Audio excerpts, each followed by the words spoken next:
The opinions and views expressed in the following program are those of the speakers and the host, and do not necessarily reflect those of Yoakley Scott Corporation and your sports network. Yeah, I've been closer to Jesus before, so can you help me out? Oh, can you help me out? Am I on my own? Am I on my own? But can you help me out? Am I on my own? Am I on my own? Or can you help me out?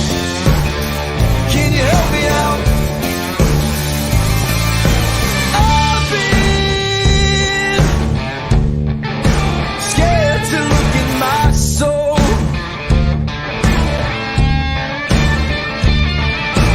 I've been afraid I would follow the road. Yeah, afraid of the things I've been told.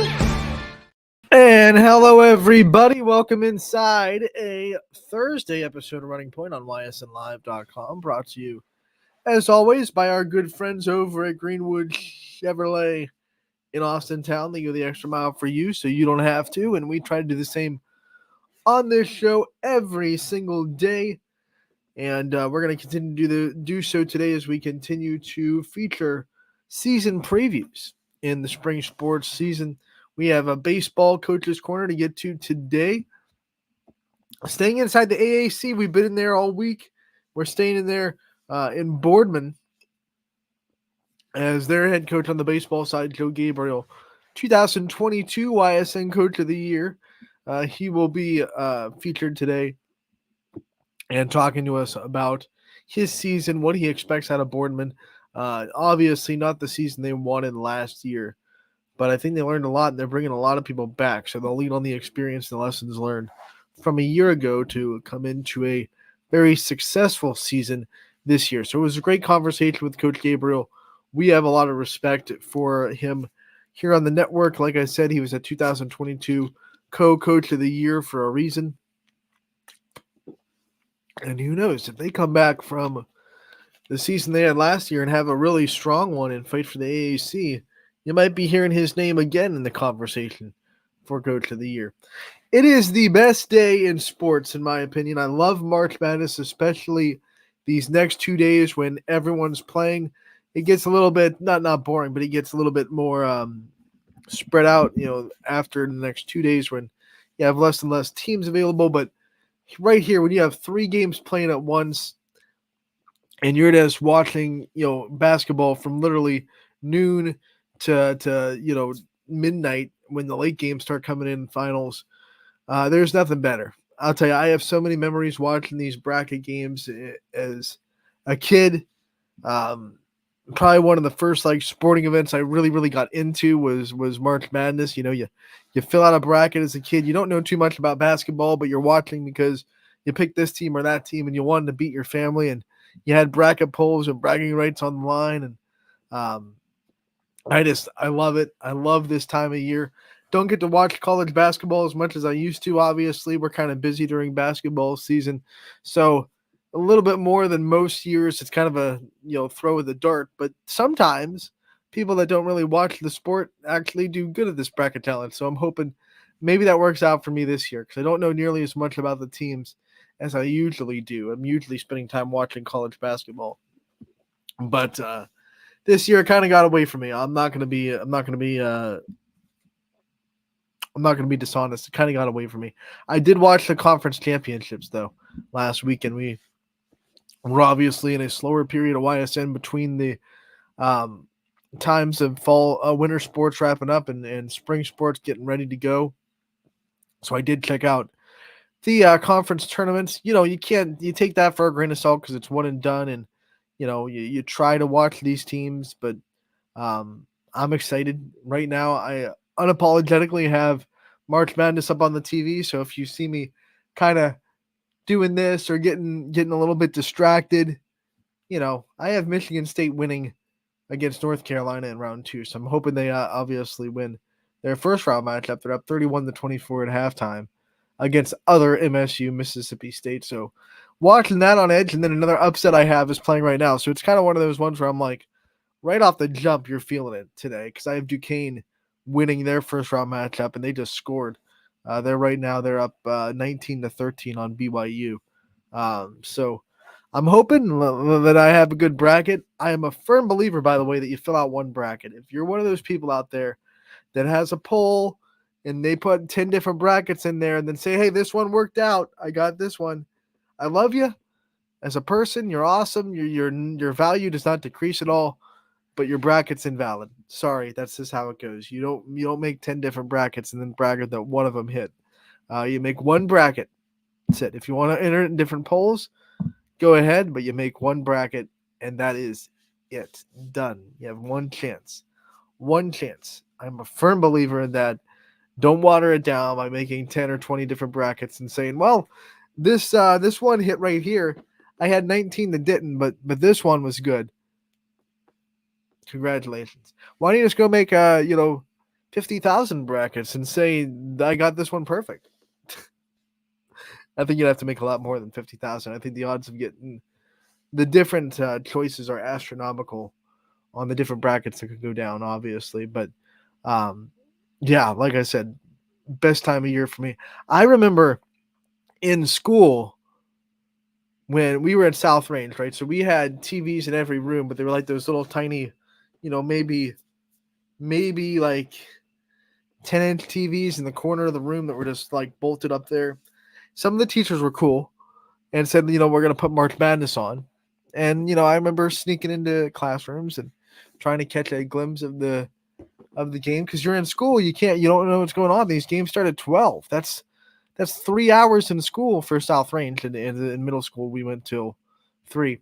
So that's 3 hours of school where you don't know what's going on. I absolutely snuck into classes. I was not a good role model student in middle school and high school. I firmly said that. Do not follow my lead. I was like a 2.5 GPA in high school. Did not take high school as seriously as I should have. I'll admit that. But, during March, did I have March Madness up on a computer during study hall? Maybe. Not going to confirm or deny that in high school. Did I have it on a tablet through the book? Maybe. I saw one guy on the internet tape it to the back of his friend. So they're sitting behind him, and it's taped to like the back of a hoodie. That was pretty creative there. Way to get past March Madness. But I feel like there's ways that could go terribly wrong. I feel like most teachers aren't stupid enough to not realize that this kid's like staring really weirdly at the back of this kid's head right now and not looking at what I'm saying at all. At least with a book, you're into the book, right? So you do it right. You glance up, you watch the teacher a little bit, and you glance down. I'm giving bad advice. Stop it. I'm not a role model, guys. But yeah, so here we are. Best couple of days of the year. We're going to have a YSN March Madness party tomorrow. Can't wait for that and to get together with all of our co-workers and celebrate a great winter sports year. Get ready for the spring by watching some March Madness together. It gets kind of heated because we have different brackets and there may or may not be an office poll. Oh, come on, get out on that. Okay. So, yeah. Good day. I do want to talk about something today that I wanted to talk about yesterday, but me and Scotty were talking and we got lost in our conversation because I did a boys volleyball game on Tuesday in Howland. It was the first time I was able to do boys volleyball. It was the second year of it being a OHSA recognized sport. Or I shouldn't say, yeah, you recognize. Now there's an OHSA tournament. It's an OHSA sport, boys volleyball. So it's the second year of a program in Howland, and they played Berkshire, and I was watching it. I'll be honest, I had expectations of it being kind of just over reliant on your athleticism. I thought these boys are just going to be trying to hit it as hard as humanly possible. I thought I'd see a lot of attack years go long or not even under control. That's what I thought it was, because I obviously was his second year, so I knew a lot of these players probably, were picking up volleyball, trying to learn it, and I think from the outsider's perspective, it's not nearly that deep. So you just kind of pick it up, and all I can do is. But I was actually pleasantly surprised on both sides of the volleyball. I don't know how many players for Berkshire or Holland had ever played volleyball before. I know you could. I know there were clubs out there. If you were a boy that was interested in volleyball, there are definitely ways to play it even before it was an OHSA sport. So I'm not going to sit here and assume that everybody on the floor had never played volleyball before and didn't have any volleyball experience. But I was actually pleasantly surprised at the level of the volleyball that was being played. They were running plays when they were in system. Their defense was actually pretty dang good. Not too many attack errors. The things that were the trouble spots for these teams, and I think it's very understandable. And as you grow into nuance of volleyball, you'll get it. I think there were a lot of net violations, so kind of getting used to being on the net and towing that line between getting a block and being as close to the net as possible. So there were a lot of net violations. I think getting in a rhythm with a setter is going to come as well. There were a lot of really in-system balls that still didn't end up being great attacks because you just weren't in rhythm with your setter yet. So I think that it's the nuance of things of volleyball that need to be worked on. But I was actually pleasantly surprised because I thought it would be even more than that. I thought it would just be guys out there just trying to be athletic and make athletic plays. And, it wasn't that. It was very organized. It was very well coached on both sides. Coach Lingenfelder from Howland, who coaches the girls team as well, doing a great job with her boys. I saw very good things. I saw a couple of boys that looked like they'd been playing volleyball for a long time, and I don't know if they have or not. Like I said, not going to assume, because it was definitely possible for you to find volleyball to play if you were a boy and you were interested. But Wesley Fee was a name that really popped out for Howland. I really liked watching him on the outside. Their block was really good. They had 8 blocks as a team, and they didn't have any on Berkshire's side. So their blocking was actually phenomenal for Howland, which is usually a strength in men's volleyball because obviously they're able to get up in the net. Usually blocking is pretty dang good. So Howland, I like where the direction they're going as a boys volleyball program. They had 3 games this week. They lost last night on the road to Carrollton in 4 sets. They lost to Berkshire in 4 sets. But I liked what I saw from a volleyball perspective inside the sport. Like I said, this is no knock, but it was much higher level than I expected going into it. I had low expectations. I thought it was going to be a lot of athleticism, just leaning on athleticism and not really, playing into the traditional volleyball that we're used to. It wasn't always the smoothest thing in the world. The communication still needed to be there. And like I said, getting in rhythm with the setters still need to kind of get there. But for what it is right now, second year of the sport, and probably for a lot of those kids, second year is second or first year, getting on the volleyball court, it was really impressive. It was really impressive. And I hope I get back down there. I told them that, it's a perfect thing if during the spring sports season, obviously volleyball's indoor, so you're not worried about what it's doing outside. So on days where we get rained out for baseball and softball, it might be a good idea to go check out a boys volleyball game and get some more on the air. I was so happy to get one on the air for YSN. Like I said, it was my first boys volleyball broadcast, and just another thing I can check off my list of things that I wanted to see. And I think it was definitely the first volleyball broadcast of the year for YSN. I'm not entirely sure if we got a boys volleyball game last year. We might have gotten a couple out of Louisville. But I didn't do one last year. And I know once baseball and softball hits, a lot of our announcers are taken up with that. But, boys volleyball is definitely something that you need to go check out. If you're a volleyball fan and like watching the girls during the fall and you like the intricacies of the sport, you should go watch these boys volleyball players, because there are things that are just a little bit more high flying and a little bit more exciting from a spectator's point of view. One of the things that I saw that was like, man, I should have thought of it, but I didn't anticipate it, was how many balls these boys can get to out at if a ball gets shanked in a girls volleyball game, you out of the court, usually it's it's danger zone time.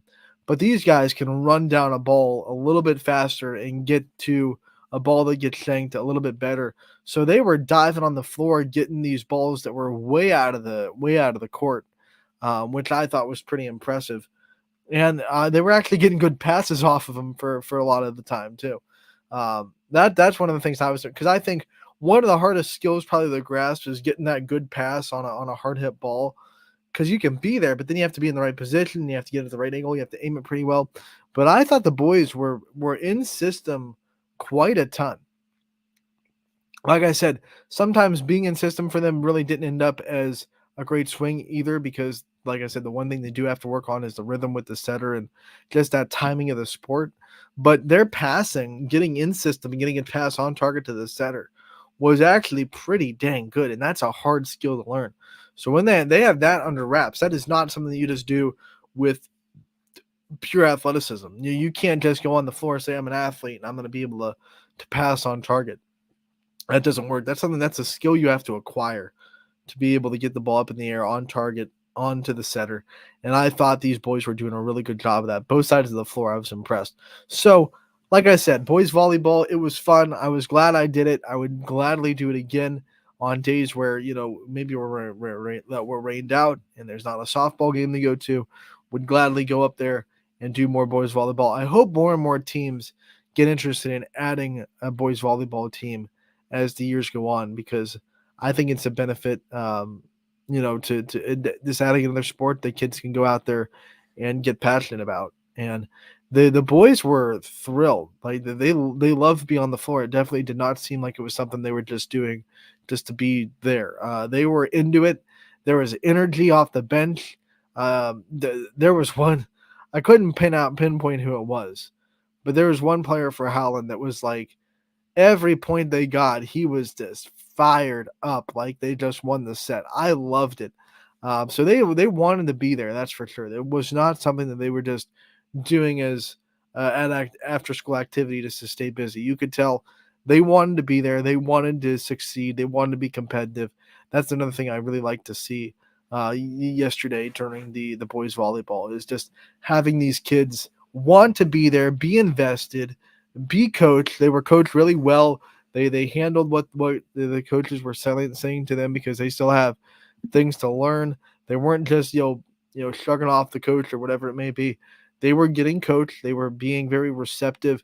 Those are the things I really enjoyed seeing. That in the much higher level of volleyball than I expected. We're just pleasant surprise. I can't wait to get back. I can't wait for more teams to add boys volleyball. I think there are definitely teams with the pool that you could get.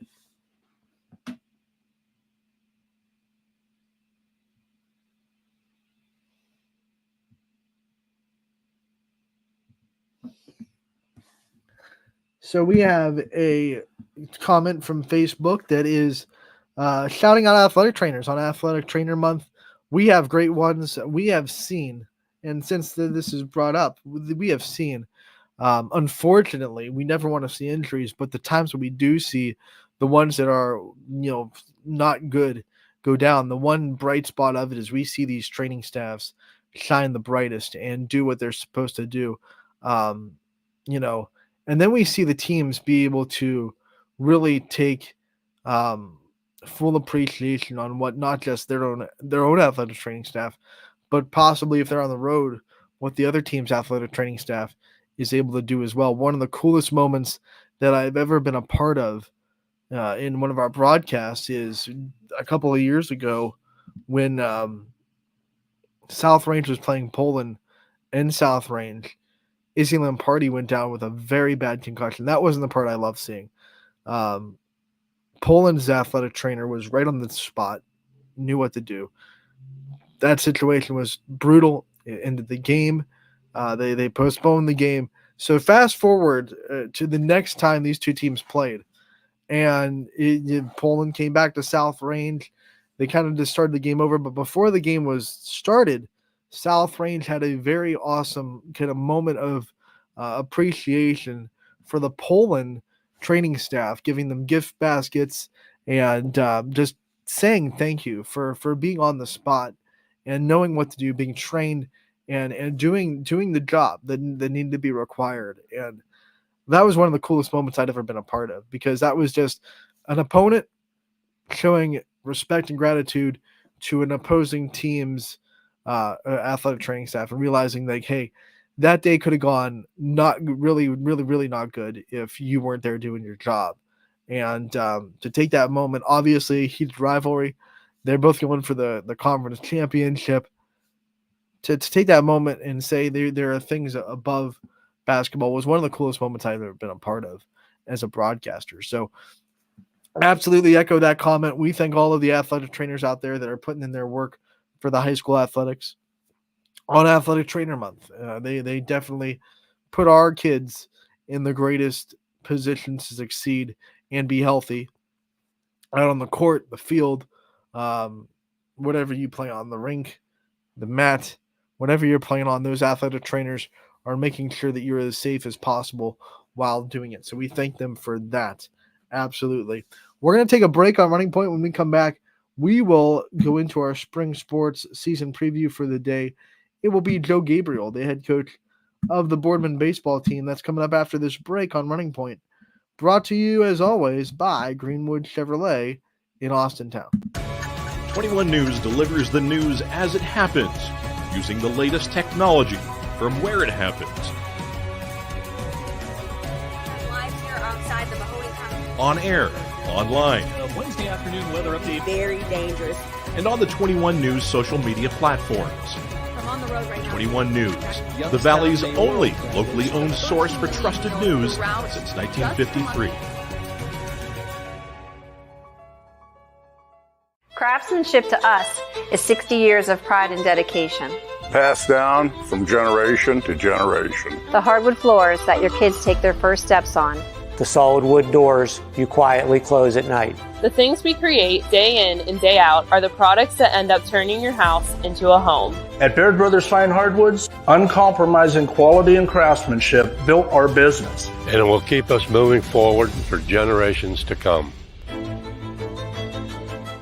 Going the extra mile at Greenwood Chevrolet means we want to take care of the community that takes care of us too. And we have to work together always. And that's how you stay in business for 40 years. You know, I love being a helper because when I help somebody, it makes me feel good.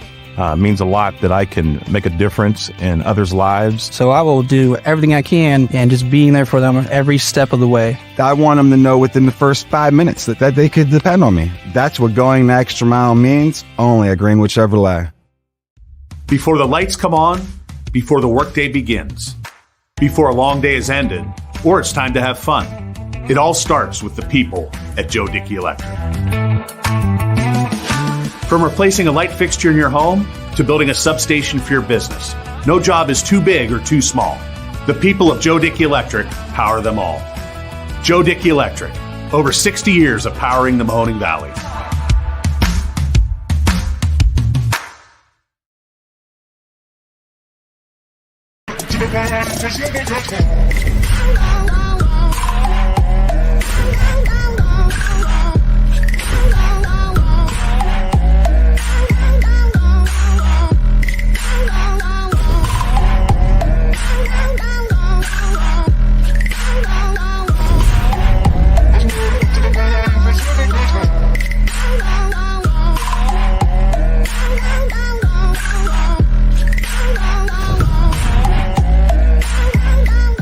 Now you can see every school, to the smallest school, to the intermediate schools, to the schools in the outlying areas. It gives you coverage that you could just never get to before. It's something that's great to experience, and it's opened up a whole new wave of sports viewership. The possibilities are endless here at YSN. Push the envelope every day. Try something new. If it works, great. If it doesn't, well, let's try another angle, and we just keep moving forward. My name is Mike Ackelson, and my sports network is your sports network. What can you do on over 5,000 acres? At Mill Creek Metro Parks, you can discover unique habitats and wildlife, create memorable family moments, experience history, heritage, and park programs, Explore scenic landscapes. Take time to relax and be well. Connect with nature and each other. Come see what's new at Mill Creek Metro Parks. Plan your trip now at millcreekmetroparks.org. Going the extra mile at Greenwood Chevrolet means taking care of our local customers. And it's just a great feeling to put them in a vehicle and get them all excited about a new vehicle. At the end of the day, our goal is to be someone our customers can count on. And every day I'll go the extra mile for the community so they can trust us. To do anything that would convenience the customer or make them feel more at home. Realizing, number one, that we're here for them and that we're not going to go away. That's what going the extra mile means, only at Greenwood Chevrolet. Welcome back to Running Point on YSNLive.com, brought to you by Greenwood Chevrolet in Austintown, who you just heard from at the end of that break. And Anthony Hartwig with you, watching the March Madness, obviously on mute. I'm not going to put any copyrighted broadcast up on the air without the express written consent of the CBS and the NCAA, which I do not have. But we're watching Michigan State and Mississippi State right now. We're talking about athletic trainers, and right on cue, unfortunately, a Mississippi State kid just went down with an injury, and it seemed like he was blocked from behind going up for a layup, and the kid that blocked him came down with his arm right to the back of the head. And you always never want to be too careful when it comes to head injuries. The brain is such a obviously important part to our body, so when you see a kid go down with a head injury, you always want to make sure that you are of the utmost care. And the training staff was right there. So happy Athletic Trainers Month right there. Perfect example. Michigan State, who I have winning a few games in this bracket, up by 6. That's good for Anthony. Duquesne up by 9. That's also good for Anthony. So we're going good. It's a good start to the bracket for my picks. We'll see how it keeps going. We will keep watching, as we also want to see how Boardman baseball is going to be doing this year. Had a chance to catch up with the head coach of the baseball team down there at Boardman, Joe Gabriel, a little bit earlier on this week. Had a great conversation with him previewing the baseball season, and we're going to share it with you now. So I hope you enjoy this conversation with the 2022 YSN Coach of the Year, Joe Gabriel. Who knows? Maybe he'll be in the conversation again this year. Hartwig here with another spring sports season preview. We are joined by Coach Gabriel out of Boardman Baseball. We can't wait for another great baseball season in Spartyville, and I know Coach Gabriel is excited as well. Coach, thank you so much for taking the time to join us today. No problem. Thanks, Anthony. Thanks for having me. So before we start talking about this year and how excited we are and the things that we're going to be looking forward to in Boardman, let's talk about last year a little bit, kind of a season recap and lessons that you think you can take into last year to carry into this year of baseball. Yeah, I mean, at the end of the day, we struggled last year. We were finished 8-16, 3-5 in the conference. It was by far probably one of our worst years in the past decade. So we're looking to bounce back from that. Talked a lot with the seniors this year about, being unselfish and about leading more, and they've really done a good job of doing that early on here so far. When you have a lot of guys that went through a season like that, I imagine it makes them really hungry and driven to improve and not let them have to have that feeling again.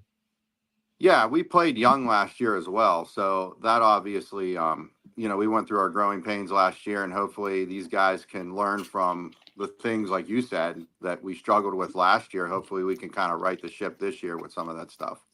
If you had to pick one lesson that you hope that everyone that's coming back for this year learned from last year, what do you hope that team kind of takes out of last year's season? I would say 2 things. I would say commitment, being more committed, and then I would say being unselfish. And this year's senior group is definitely an unselfish group. They've definitely been up for the challenge so far early on this year. So we'll see as we kind of get going as the season goes, and just making sure that, in baseball, you get through a lot. You have a lot of adversity throughout a year. So you have to be able to let's talk about this kind of ride that. Let's talk about this roster and the guys that Boardman fans are going to be watching all year, and the guys that you're going to be taking to war with you on the diamond all the time. So talk about the kids that you have in their program and the ones that we're excited to see. Yeah. I'll start with our catcher, Charlie Young. He's back. He's been our starting catcher for the last couple of years. He's outstanding behind the dish. We're expecting him to also pick it up offensively this year. Marty Stakowitz in center field. He was our center fielder last year as a junior.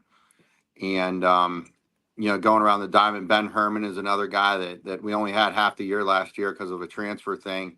So we're looking forward to having him full time this year. And some new guys in the lineup, like Ivan Rudiak, who was there kind of at the end of the year last year, but he was a young guy. Dylan Barrett's a senior at second base. And some young guys on the mound like Colin Resitar, Ryan Knifer, Tyler Kerlick will look to him to pitch and play the field and hit. Ryan Conti is another senior. We're going to need something. We're going to need some swings out of. Landon Whippo is another guy. He'll be challenging him, and Caden Mayhew will kind of do a lot of different things for us as well. Well, when you have a name like Whippo, you better be a pretty good pitcher, right? Yeah. Every time I hear that. And another guy, real quick, Grayson Eicher. He's a guy that we leaned on heavily last year as a young guy, and we'll lean on him again this year. Coach, when we talk about the schedule that roster you just found out is going to have to face, we'll start with the conference. Obviously, the AAC, very tough indeed with Howland and Canfield and Fitch and also Warren Harding in there. Talk about the conference as you see it this year and some of the things that you're expecting out of it and what you want to get out of it from your club. Yeah, I mean, we're always looking to win the conference. So we'll start there. And then, yeah, I mean, the conference isn't going to change a whole lot. It's always tough.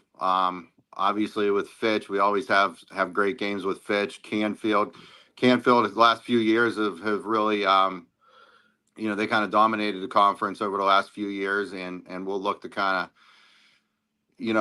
we always have good games with them as well.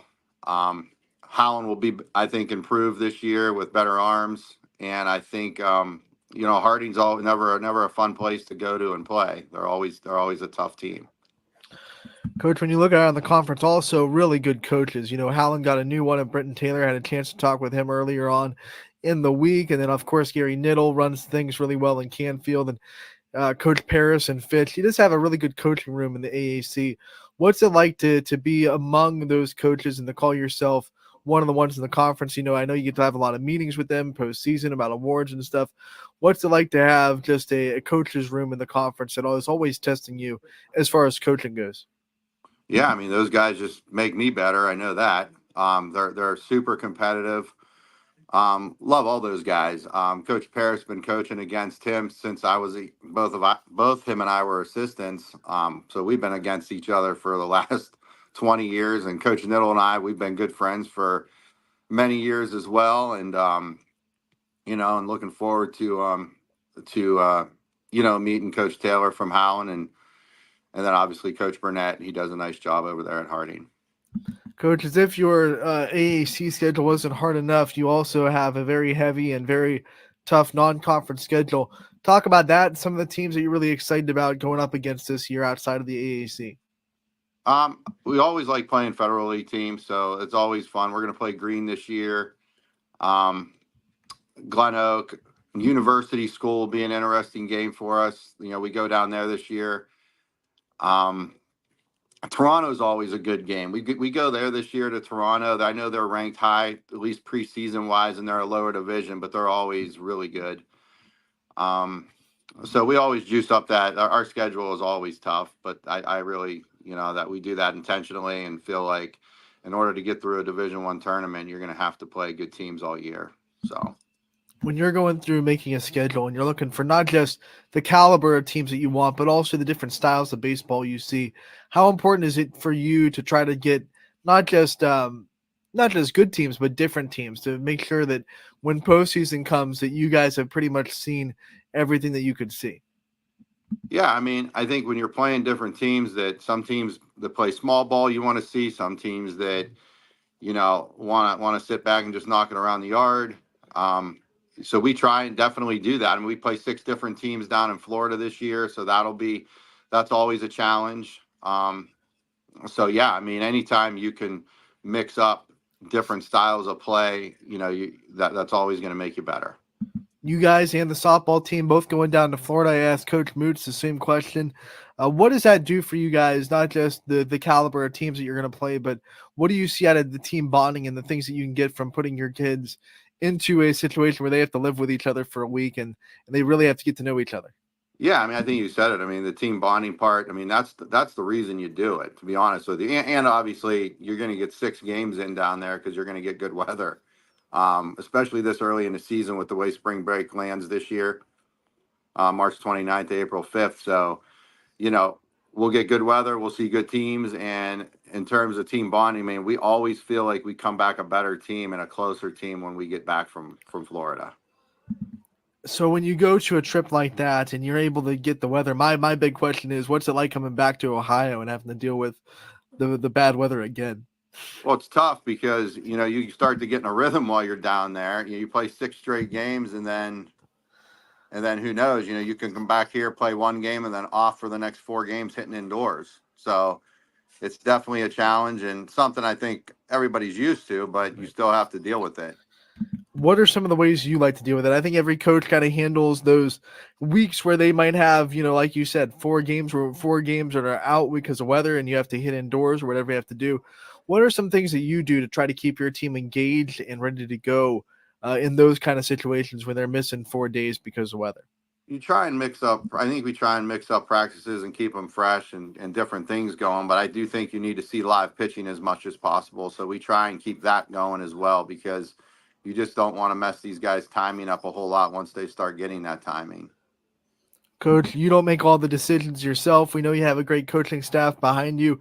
I want to give you the time to shout out the staff that you've put together and the ones that are going to be helping you make this Boardman program what it is.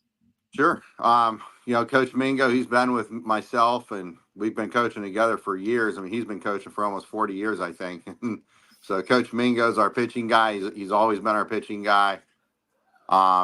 He's outstanding. He does a great job with our arms. And then Coach Lindak, we brought up this year he was down at freshman last year. He's great. Players love him. Good infield guy. And we grabbed the Fitch native, Joe Roth. So he'll be helping us out as well at varsity.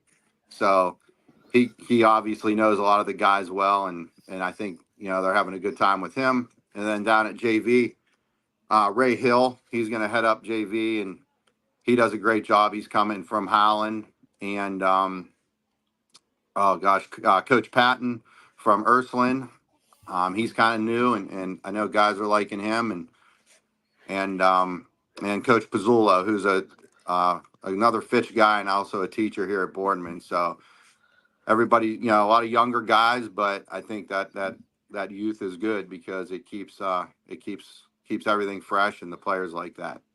Got to make sure Coach Roth isn't putting on an Austin Town Fitch t-shirt under his Boardman pullover this year. Yeah. Coach, thank you so much for the time. We're so excited for the season. Before we let you go, I want to give you a chance to give a shout out to the Boardman community when your first game is and when's the first chance they can have to come see you guys play. Yeah, we open up here this Saturday against Lakeview, and we go back-to-back varsity JV at 12 and 2 o'clock. So obviously we want as many people as we can to come out. Just bundle up because I think it's going to be a little chilly.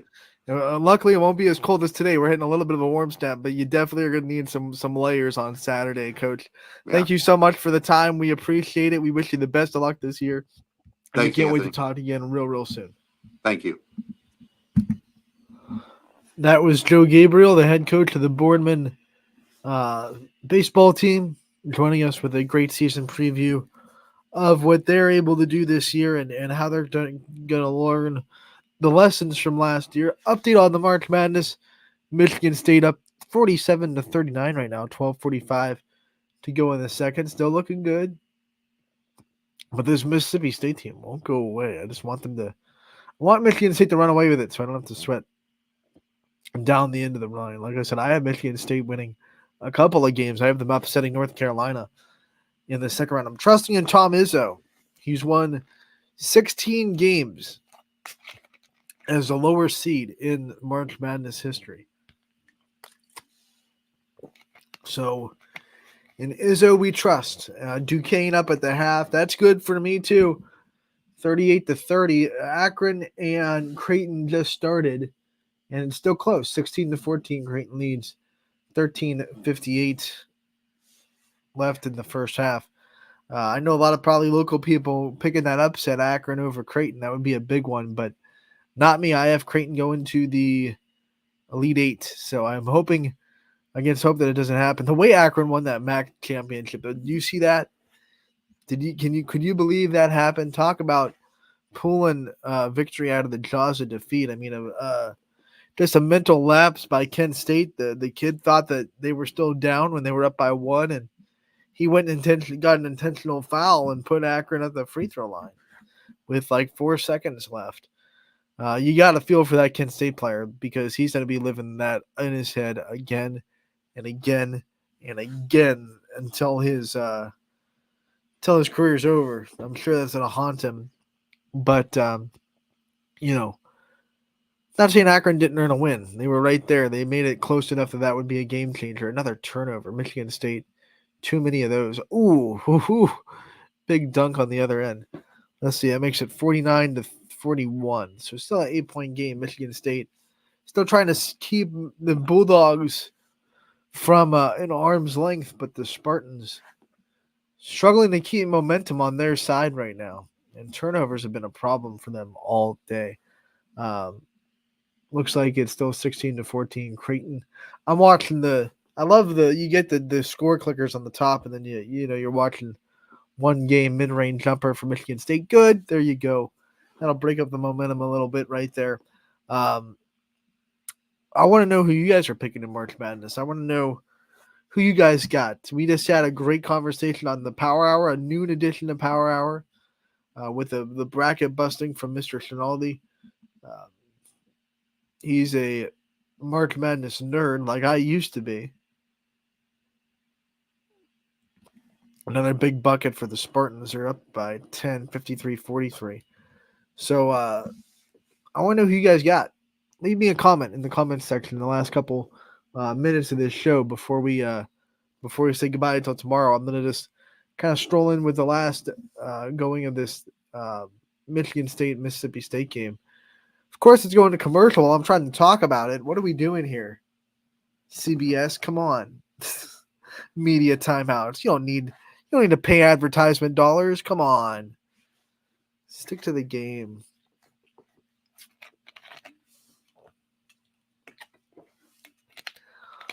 I know a lot of people are picking UConn, and obviously that's a great pick because they have been one of the only teams this year that has been truly dominant. But the odds are against them when you look at history. They'd be the first repeat champion since 06-07 when Florida did it back in that time. Doesn't happen too often, and it would also be, I think, the first time in maybe 15 or 14 years that the overall top seed won the bracket. So the history of March Madness not really with UConn, but I'll tell you what, they just look like the best team in the tournament. That doesn't matter, though, which was what I love about the bracket, because you just have to be the best team that night. So anything can happen. And usually the team that everyone expects to win ends up falling. But I still fell for the trap. I picked UConn to win it. I still think they're the best. It's hard. You want to pick who you think the best team is. If it doesn't work out, it doesn't work out. But I think UConn is the best team in this bracket. Not too high on the other one seeds. I think, Houston is probably the other one seed that has the easiest path. Like I already told you, I have UNC losing in the second round of Michigan State. So I'm trusting the Sparties to wreck some people's brackets. If that happens, I know a lot of people in my bracket poll will lose some serious points to me if Michigan State upsets UNC in the second round. And Purdue, I want to pick them. I like them. But, man, they have just not done well in tournament time. Last year, they lost to a 16 seed. So there's a big part of me that's kind of very hesitant to make Purdue go far. But they have a favorable bracket, too. I mean, their 3 seed is Creighton. Their 2 seed is Tennessee, who's the lowest rated 2 seed of the tournament. Lost the first round of the SEC tournament. Didn't look good in that game. I think Texas has actually a good chance to knock off Tennessee in the second round. I didn't pick it, but wouldn't be surprised if it happened. So I did pick Purdue to get to the Final Four, but once again, I wouldn't be shocked if it didn't happen. I just didn't have the guts to go and not pick them because I just, I wasn't really high on Tennessee, and something just told me that like picking Creighton to go to the Final Four. I know they're the 3 seed; they've been in the tournament plenty of times. Just something told me that it wasn't their year. I don't know. We'll see. We'll see. We're back in the Michigan State game. Missed free throw for Mississippi State. So Michigan State's still up by 10. 10:40 to go in the game. And like I said, I'm trusting in Tom Izzo. I think Tom Izzo is definitely one of the best in-game coaches that we have in the country. He's great at in-game, adjustments, and he's really good at winning the games that he shouldn't win in the tournament. There have been times when the games that Michigan State should win fall. They've been upset, a handful of times as a 1 and a 2 seed. But, when you underdog Tom Izzo, history says he's going to be a pretty successful coach. So that's why I'm trusting Michigan State. Tournament experience, good defense. They've played in a couple of close games this year that they lost that could have gone either way. And if they did, they would have been a higher seed. So maybe a little bit underseeded at 9. I'm believing in Michigan State. And right now, this game they're playing, minus a couple of turnover spells, looking pretty good. They're up by 11 now, 56-45 with the basketball. Clock is ticking away if you're Mississippi State. 9:48 to go, and you're still down by double digits. They're both wearing the road jerseys. I mean, Mississippi State's in grays, and Michigan State's they're dark green. Maybe Mississippi State doesn't have a white. Maybe their homes are gray and their roads are burgundy or maroon or whatever Mississippi State wants to call it. Oh, you got to hit the layups, guys. Wide open 3, got it. Puts Michigan State up 59-45. Let's go, Spartyville. And that's a timeout. We're going to go to another commercial. I'm calling the game. There we go. I'm calling the game for you. For those people that want to watch me call it in my face, I don't know. We're just trying to close out this show. We're actually going to close out. This commercial break is going to end the show. We want to thank everyone for tuning in today to Running Point on ysnlive.com. Brought to you by Greenwood Chevrolet in Austintown. I want to thank Joe Gabriel for giving us his time doing an interview that we can get out to the public. If you missed a part of it, want to see it in its entirety, that interview can be found on ysnlive.com. It can also be found on our YouTube page. Want to take the time to remind you that if you are on our YouTube page, if you're checking something out, make sure to hit that subscribe button if you feel so kind enough to do it. That helps us get out to the algorithm of YouTube and gets our videos out there the more subscribers we have. If you're subscribed, you make sure to hit that notification bell so you never miss any of the video content that we put on our YouTube page. We have coaches' corners, player profiles, game highlights, post-game interviews. A lot of fun stuff goes up on our YouTube, and it's pretty much updated with new content every day. So make sure to tune into that. Make sure to get locked in so you never miss a video that we post on our YouTube page. Other than that, I want to say thanks for tuning in. We'll be back tomorrow on Running Point from 1 to 2 to close out the week. We have baseball and softball on Saturday to preview, so we'll go over what the schedule looks like tomorrow for the weekend. Until then, I want to say have a great evening, everybody. Check out some lacrosse tonight if you want to go brave the cold. Mooney at Poland Girls Lacrosse. We'll have our ace photographer, Gary Leininger, out there if the game happens. We're kind of up in the air right now because of what the temperature is. But if the game happens, our ace photographer, Gary Leininger, will be out shooting some lacrosse tonight. And we wish both teams the best of luck. We'll be back